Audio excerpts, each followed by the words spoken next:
Okay, back to the Apache Webserver tutorial system here. I wanted to talk about some other issues that we went over in class.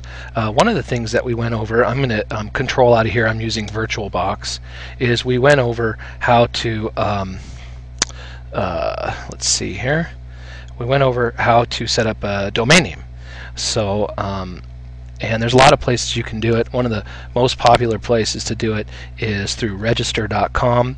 I've used them, they're fine, but there are cheaper places or less expensive places that you can use. One of the ones that I've been using is namecheap.com.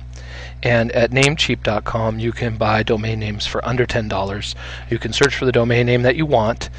If it's available, you can register it, purchase it here for under $10. Okay, so I'm going to log in really here and show you really quickly.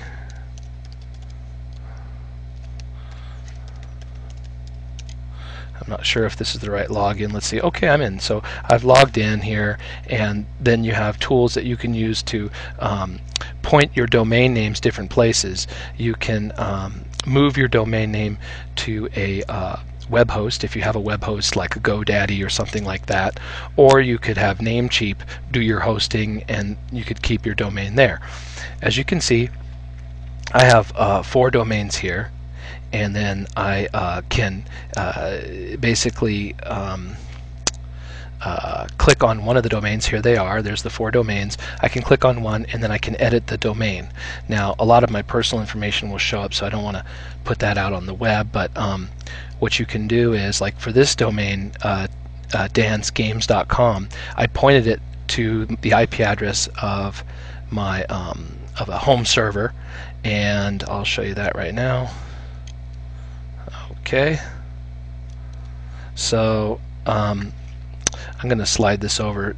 You can see here that if you wanted to do that, what you do is you click on your domain, and then over here on the left hand side are your tools. You just click on all host records, and then what you can do is you can set the A record to point to address, an IP address, or you could transfer your DNS to a web host. Like if you have a web host like GoDaddy, you could point your domain to their DNS servers, and then GoDaddy would be able to handle the DNS for that domain name. So anyway, that's how you do it. It's actually pretty easy, and if you have a hard time with it, you can just call them on the phone, or you could click on help and you can get some help on that. Okay, so that's no problem. I'm going to close out of there.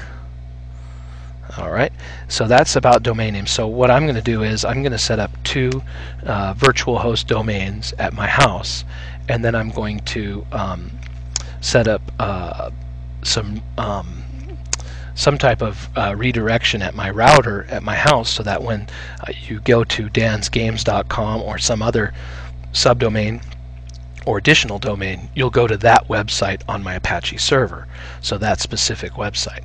So just what we're doing here too. Now a couple of other things here. I'm going to show you some things I learned in VirtualBox. If you go to VirtualBox, what you can do is you can go to details, you'll see here, and click on network, and you can change so that your network is using your NIC instead of NATing. By default, VirtualBox uses a system of NATing, where it will take your computer's network interface, and it will set up a network address translation that will translate like a router into the VirtualBox. So it'll basically route data to and from your VirtualBox through the process of private addresses. And you can turn that off by going here into VirtualBox and working with your setting up different settings for your network. So let's see if we can do that right now. What I'll do is I'll shut this down, and then we can try to do that. So I'll shut down this, and I'll show you how I did that. Okay, so that's shutting down and closing VirtualBox out there. And now what I should be able to do is get in here and work with and set these networks. Now, machine I think I have to be closed out of VirtualBox first to have access to this. So I'm waiting for it to close, and then I should be able to edit this. Okay, it's shutting down. Alright, Fedora is shutting down. Alright, it's shut down. Now I can access these settings. So I click on Network, and you can see here, Enable Network Adapter. What I changed was this from NAT, or not attached, to host interface. Okay, and then I set it to either, I have two NICs. I have a wireless NIC and I have a Ethernet regular NIC, and so I just set it to one of those NICs, right? And now I'm all set, right? And this Ethernet 1 is set to my gigabit controller, right? And then adapter 2, I clicked Enable Network Adapter, host to interface. I set it to host interface, right? And hopefully I sent it to the other one, the wireless one. And let's see here.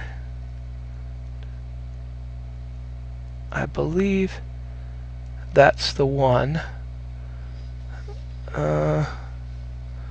PCI 2. I'm guessing wireless. That's it.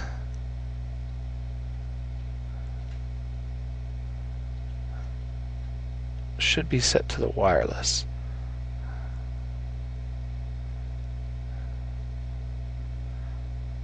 I'm not sure exactly, but anyway, that's what I think I did.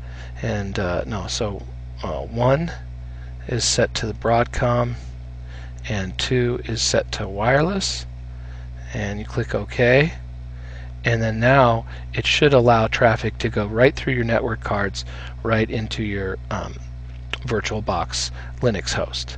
And so I could fire that up and try it. And another thing that we did was to go to full screen mode. We did a right control button F, and hit switch, and that goes to like a full screen mode, a much bigger area for you to work with. And you go to machine, adjust window size, full screen mode, and all that kind of stuff. Okay, I just lost Internet Explorer, but I think I'm all good. When this comes online, my network cards should be good, and I should be able to have internet access through VirtualBox. Basically route in